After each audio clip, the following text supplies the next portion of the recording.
Hey guys, it's Comic Uno, and today I'm talking about X-Men First Class, the movie. First I wanted to state that when I first saw the trailer, I was like, oh, I don't really think this is going to be that good. I just think it's going to be like a box office bomb. Just trying to get more movies in for X-Men. But then I still had an open mind with the movie, though. So let's talk what the movie is about. Charles Xavier, he talks about, well, he first becomes a professor, how he meets Mystique. He joins the government trying to recruit other mutants. And then we talk about the whole Hellfire Club, Sebastian Shaw, and all that. He wants to just have more power. Uh, Also, he wants to pretty much destroy humans, make mutants stronger, and his whole team, like Emma Frost and everybody. So Charles is making up his own team to defeat Shaw. So he has like Eric, Magneto, and you can see their friendship. We have Havoc, we have Mystique, I said. We have Banshee. Uh, we have let me try to think who else we have. Beast. We have we have a lot of characters that we're all familiar with from the comic books. And we just see how they start, how they had to control the powers, how how they actually got their names. Mystique is like, well, go with Raven's like, oh, like maybe we're thinking we should all have nicknames. And, they're all mutants and they all have that in common and how they're all different. All their lives, they're different.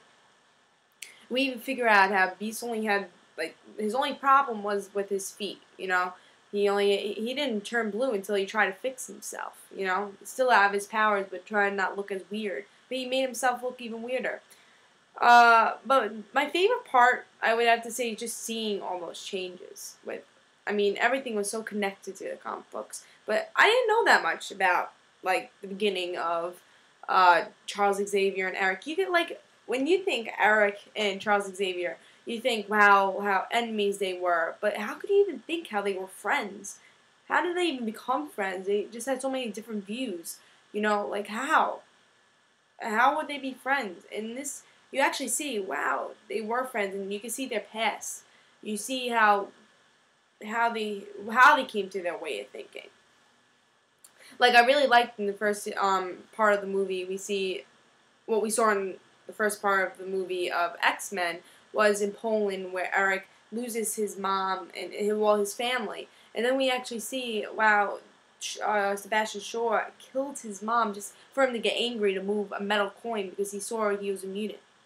A lot of that, that really ruined Eric, and to make him more powerful, he has to have that anger and he has to have serenity. So Charles is really teaching everybody how to use their powers more efficiently. Even Eric, Eric needs to use his powers more efficiently by finding serenity and finding anger, which was really cool to see. And also seeing, I don't want to spoil the whole movie, but sorry guys, I'm not gonna spoil the whole movie for you guys. So just seeing that whole, I'm gonna just say you see a lot of connections. We get to see how the Institute of Professor Xavier, the whole entire thing happens, how X-Men was created, how Professor X, I don't know if I won't spoil that part. We even got a Hugh Jackman cameo, which he cursed, and I was like, isn't this PG-13? And I actually figured out that my friend actually told me you could actually curse in once or twice in the movie until it could be rated R, so you could curse once. So, bad curse though. So I don't curse in my videos, so I can't say. But it was definitely a good scene. It's get away. That was a really good cameo for Hugh.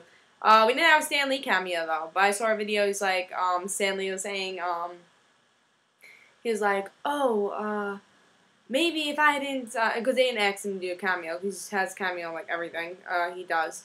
But he said maybe if I wasn't in the cameo, people would buy another ticket just to see my cameo because maybe they thought they missed it. Because those kind of those quick cameos, like in Thor, he was just in the truck.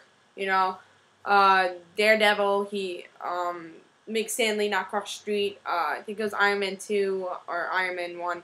He was just in the red carpet, you know, so you just have to really be quick for those Stan Lee cameos. So I guess Stan Lee was kind of right on that. But I don't think they're going to go buy another ticket, but maybe, you never know, big Stan Lee fans. But I thought that was kind of funny.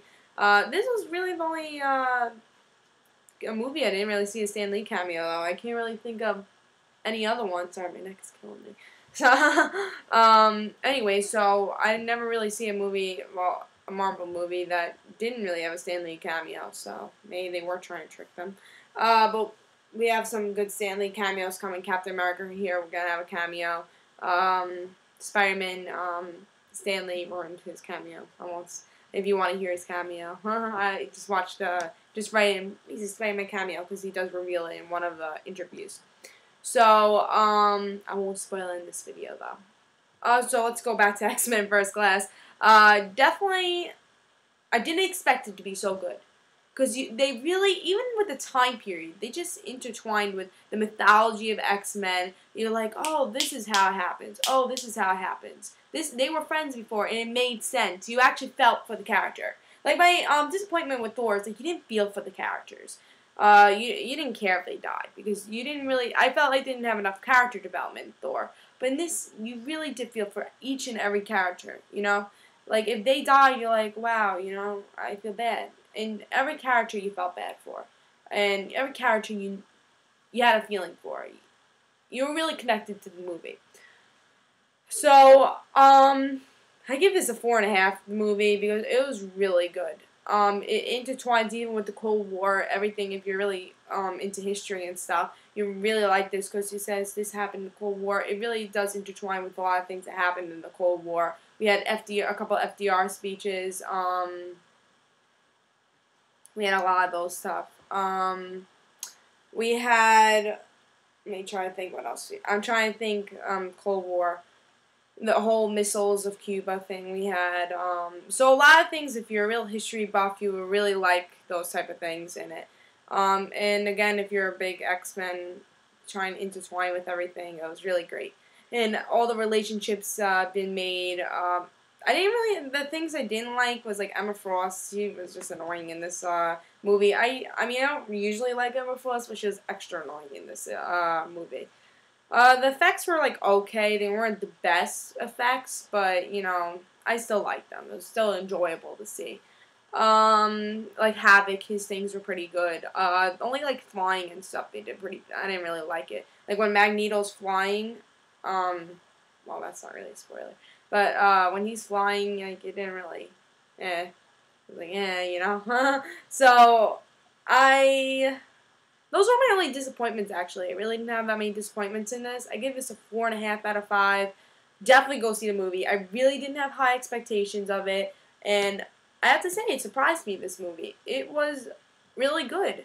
I mean, and then I was hearing really good reviews about it. I'm like, how's this movie going to be good? They really made it very, very good. They worked hard. They did a lot of things. I mean, there's a lot of different things from the comic books that were different. But a lot of good things happened in this movie. I'm not going to spoil it. Sorry, guys. But I want to get you... I know with movies and stuff, you really don't want to be spoiled. I mean, now movies are a lot of money now. I didn't see it in 3D, so I was warm with Thor. I really like in 3D. So I didn't see... I don't even know if it was in 3D. But I didn't buy the 3D one because that was just, you know... They're usually a waste. So I can't tell you if the 3D was good or not. Usually I see it in 3D. I think I'll go see Green Lantern in 3D, but we'll have to see with that. So, go see this movie if you haven't seen it yet, because this first week goes out. Saw it yesterday on Saturday. I don't know, Sunday's usually not that crap for movies if you haven't seen it yet. So go see the movie, 4.5, guys. Alright, see you later, guys. X-Men First Class. See ya.